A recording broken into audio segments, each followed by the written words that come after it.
So let's get to the point. How did the Soviet Union become a world power? Let's go back to the revolutions. The two revolutions in 1917. The first revolution in March of 1917 overthrew the Tsar and replaced the Tsar with what would well have been a constitutional government. These were the first shaky steps taken in March 1917 towards a constitutional government in Russia. This constitutional government was overthrown by the Bolsheviks in November of 1917. There is major evidence, which I have published, of U.S. involvement. Not on the side of the formation of a constitutional government, but on the side of the Bolsheviks. Not the March Revolution, but the November Revolution. Now, I've not got the whole story. I published what I have been able to unearth, and these are roughly the key points. In March 1917, at the time of the First Revolution, Lenin was in Switzerland and Trotsky was in New York. They were the two major operators in the Bolshevik Revolution. Lenin returned to Russia with the aid of the German High Command. I reasonably suspect that the Kaiser did not know. The highest German official who knew about this was Chancellor Bethmann Hollweg from the, well-known perhaps in Germany, the Bethmann Hollweg banking family. Trotsky was in New York, a penniless immigrant apparently. He acquired $10,000 in gold. He acquired an American passport. He was put on a boat for Russia. The Canadian authorities pulled the boat into Halifax, Nova Scotia. They took off Trotsky and his party, locked them up as prisoners of war. There was immediate intervention from both London and Washington, and these documents are in the files. He was put back on the boat for Russia with apologies. Also on the boat were Lincoln Steffens, quite a well-known leftist in the United States, and Charles Crane of the Westinghouse Company. And Charles Crane was chairman of the Democratic Finance Committee at that time and a friend of Woodrow Wilson. And the book tells you what happened and how they met and talked on the boat. Also in July 1917, a Colonel William Boyce Thompson, who was the first permanent director of the Federal Reserve Bank of New York, formed a Red Cross mission to Russia. Now, Russia didn't want a Red Cross mission. And the Red Cross in Washington didn't want a mission going to Russia. But Thompson was a very influential gentleman. He financed it and organized it himself. The mission had nothing to do with either medicine or Red Cross. I've listed the members of the mission. Out of 30, only 6 were doctors. The rest were Wall Street lawyers and financiers. There were representatives from Chase Bank, National City Bank, and the rest of it. The mission was a political vehicle to give assistance to the Bolshevik Revolution in November. What was the assistance? Well, very briefly, Colonel Thompson himself said, and it was published in the Washington Post, which is an authoritative source at the time, that he gave $1 million to the Bolsheviks to help their revolution. That's Colonel Thompson, not me. There was intervention by American International Corporation, which was another vehicle based on Wall Street, in Washington to forestall any possible assistance to the enemies of Bolshevism. Further, you can find in the British Foreign Office files the fact that Thompson and Lamont of the Morgans went to see Prime Minister Lloyd George in England and changed in one meeting British policy from being anti-Bolshevik to being pro-Bolshevik. This information, I would point out, comes from the British War Cabinet papers, Thompson's own papers, and the State Department files. The documents are quite genuine. Now, in early 1918, the Bolsheviks held only a very small part of Russia. They held really just Moscow and Petrograd. They were fighting both the whites and the greens.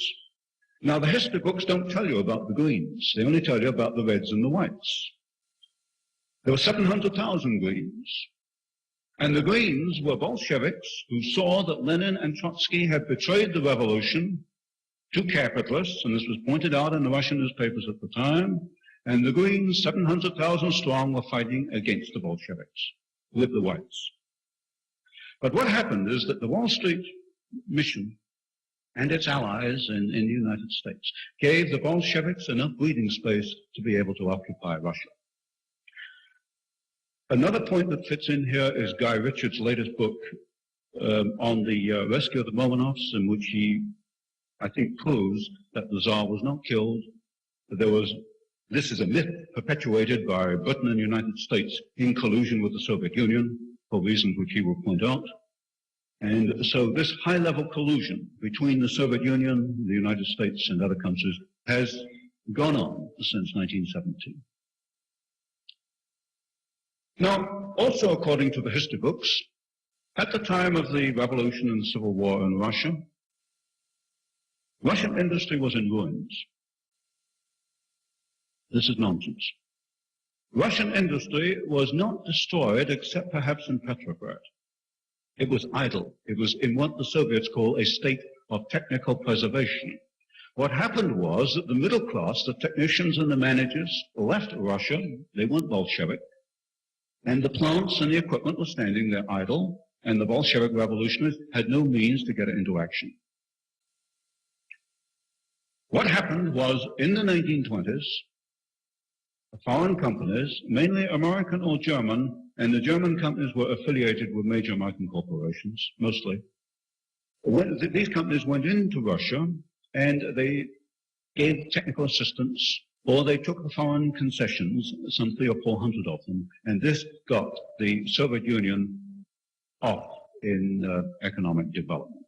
This, of course, I've covered in the very first book I put out back in 1968, the period from 1917 to 1930, how very prominent firms like Westinghouse, General Electric, Ford Motor Company, Standard Oil, these firms, through concessions and technical assistance agreements, enabled the idle Russian industry to get restarted under the Soviets.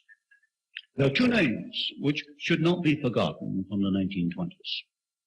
Averell Harriman, who was operating the Georgian manganese concession, and Armand Hammer, whose father, of course, Julius Hammer, was executive secretary of the Communist Party USA. That is something the Los Angeles Times never prints, but it's quite verifiable. So the Soviet Union, in that first decade, was enabled to survive and recuperate with the assistance of German and American firms. I would point out, to keep the text straight, that the State Department was not at fault, as I see it.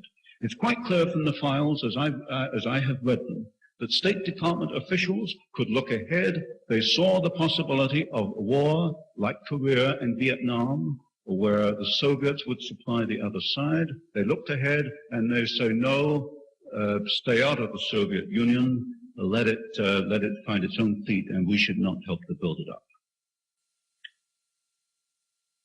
By 1928, the Soviet Union, with Western assistance, had restored a 1913 output. And the Soviet planners began to think about the 5-year plans. Maybe a few of you will remember that back in 1930 in the United States, there was a great publicity about the great experiment in the Soviet Union, pulling up by the bootstraps, a model for Roosevelt's New Deal to copy. How a socialist society could do all kinds of wonderful things a free enterprise society could not do. How free enterprise was outmoded. And who was saying this? Well, we find socialist Norman Thomas, and we find Roosevelt. But we also find, for example, a Gerard Swope, a president of General Electric Corporation, and we find Bernard Baruch. For those men that I call the corporate socialists, who run large corporations, then and now, I submit, are betraying a free enterprise society. Now, the Soviets certainly acquired a massive capacity in the first and second 5-year plans. That's during the late 1920s and the whole decade of the 1930s. What has not been said historically is how they acquired this massive capacity. Simple common sense would tell you that a backward country just does not start to build modern steel mills and automobile plants. That's just common sense.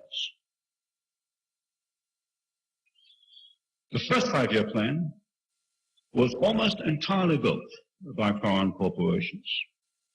General Electric, Ford, DuPont, Koppers, Badger, Foster Wheeler, Universal Oil, Douglas Aircraft, Radio Corporation of America, Pratt & Whitney, Hercules Powder, United Engineering, McClintock and Marshall, McDonald Engineering, McKee Corporation, you name it. Amongst the large U.S. construction corporations, they were there in Russia between 1928 and the beginning of 1933.